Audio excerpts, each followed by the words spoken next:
Hey guys, this is Mark Goldberg from Mark Vlogs Watches with another exciting mailbag episode for you today. I just realized my set here looks a little bit like Pee Wee Herman's Playhouse. I suppose that's not entirely out of order, but here we are.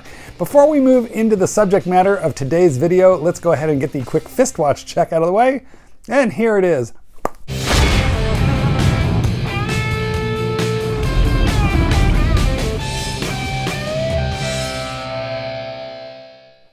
Today, guys, I am wearing a Seiko tuna. It's the first tuna I've ever even laid eyes on. And I blame Random Rob and Bruce Williams for this because of their reviews, but I'll review it for you soon. However, today, I have a letter. Oops. However, today, I have a letter, and we are going to read it, and of course, it is about Rolex. Mark, hello from Singapore. I follow your channel quite closely. I realize that your predictions are quite on point for Rolex models. Thank you, I have some help. I recently bought a Rolex Daytona Panda for $30,000 US. However, prices seem to be going up.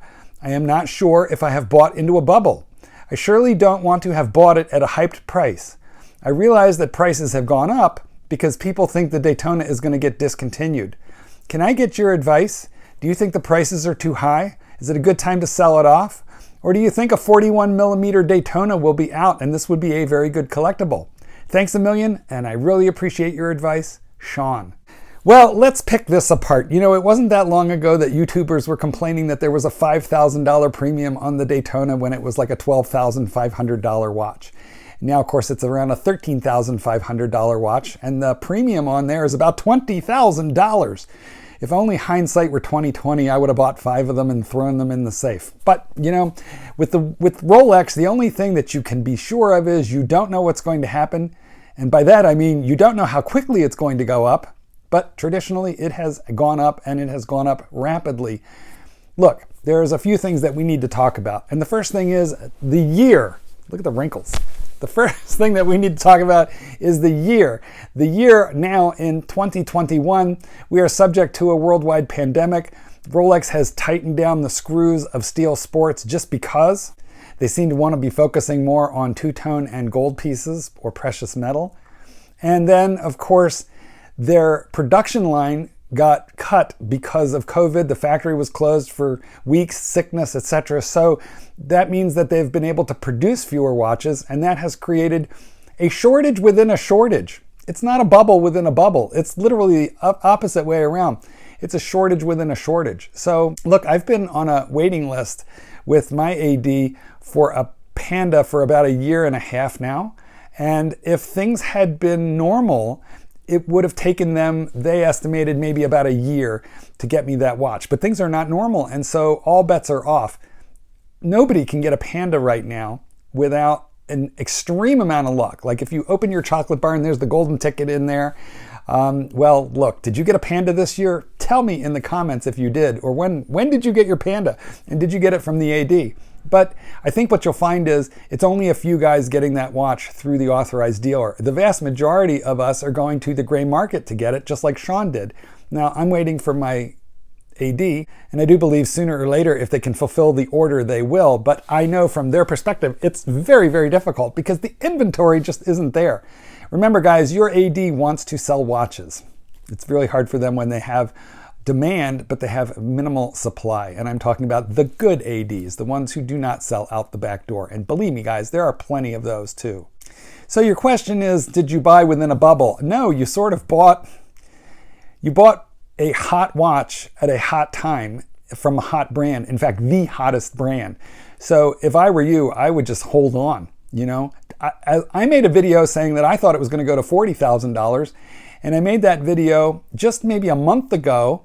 And I really thought that it was going to take to the end of the year, the beginning of next year to hit $40,000. And now I'm not so sure. I think that that could happen within a few months. So I think that there is still room for the Panda to explode even further, which, by the way, I think is a little ridiculous because I think at these premium prices, you're better off spending a little bit more and buying a gold one or the white gold one on the Oyster Flex. But hey guys, you know, that's just me. People want what they want, and steel sports is what they want. They seem to want it even more than precious metal.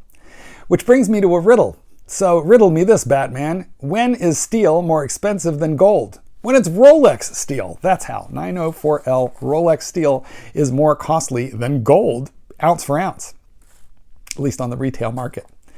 But there's more that we need to talk about here, because you also referenced, is that particular Daytona going to get discontinued? And he said, do you think a 41 millimeter Daytona will come out and that this would be a good collectible, meaning that, you know, his 39 or his 40 millimeter one would then become even more collectible? So look, guys, I also have seen the Instagram picture with the so-called 41 millimeter Daytona and the sort of blue ceramic bezel. And look, what I think this is I think it's just somebody's photoshopped idea of what's going to happen, and somebody just planted it into the marketplace. I don't think it's leaked out of Rolex at all, because it's just too well staged. So I think it's not a legitimate photo. Now, that being said, I do have spies deep within the bowels of Rolex. You all know who you are. You are watching this video as we speak. So if you know something, please let us know. But I think it's a very, very, very small shot that 41 millimeter Photoshop Instagram leak that we saw is legitimate. You know, the thing is, though, you never know. And I'll tell you why I say this. Because a source who will remain nameless had a source who will also remain nameless. In fact, I don't even know that original source. But my source called me before the introduction of the 41 millimeter Submariner. And he said that his source gave him definitive proof that it was coming. But his source needed such protection that he could not come out with it. I know that sounds all kinds of confusing, but guys, this is what happens to us when we get deep within, deep within the confines of Rolex. Everything is marked top secret, your eyes only, and we don't want to burn our sources because, they could potentially be, subject to discipline. And but the fact of the matter is that I was told prior to the 41 millimeter Submariner coming out that it was coming, and I couldn't make a video on it, and neither could my buddy who was my source, because his source asked him not to. So I guess, and let me tell you my reaction when I was told that the Submariner is going to be 41 millimeters. Absolutely no doubt, positive, it's coming, which of course it did. You know what my response was? Baloney! It is rumor. I didn't believe it. I mocked it. For 3 days I mocked my buddy, mercilessly. By text and message, because I thought it was ridiculous. And in fact, I remember saying, why would Rolex take the iconic size, which has been the size for like 40 years, and just like mess with it now? And then they did exactly that. So that's my caveat here, Sean.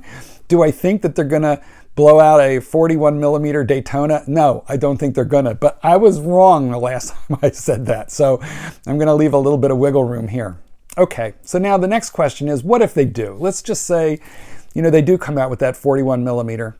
Look, the Panda is a scarce item. The one that you have now.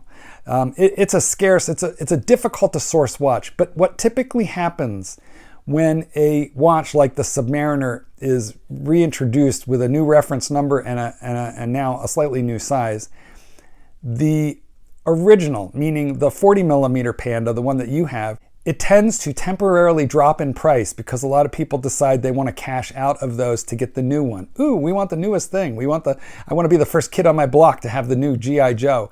And so they temporarily go down. But then if you look a year or 18 months later, they not only have climbed back to where they were, but further. And then they continue to grow because God ain't making any more of them. So my advice to you is stop trying to play the market. You are in a pretty position right now, even though you paid an incredible amount of money, 30,000 US dollars you paid for a $13,500 watch. However, there are plenty of them on the market for greater sums of money than what you paid. And frankly, I think in something on the order of maybe 4 to 6 months, you're going to turn around and find that you've got $10,000 extra worth of equity in your Panda, sir. I'm guessing it's going up to 40 millimeters. Now, if and when I am lucky enough to get myself a Panda I'm just going to keep it, okay? I'm not even going to worry about what it's worth. I'm going to worry more about enjoying something that's unique, difficult to get, and something that's really quite beautiful. The actual complication itself, well, I don't think it's that interesting. You know, who's going to use a chronograph? I would rather use a dive bezel if I'm going to time anything. As Tim Masso is constantly saying, a dive bezel gives you a concept of elapsed time much easier than a chronograph. And with my tired old eyes, all those little subdials, I find them a bit difficult to read. So I sort of consider the Panda Daytona a Rolex bracelet that, you know, if you squint at it long enough, it'll even sort of tell you the time, because I find it a little difficult to read. That being said, it is a magnificent and beautiful piece of Rolex jewelry. So Sean, I recommend that you quit worrying about price. Hold yours, keep yours. You will have severe regrets if you sell it. Guys, let me know if I gave Sean good advice, if I steered him in the right direction. Like and subscribe. Let's do this again soon. This is Goldberg. Peace out. Paint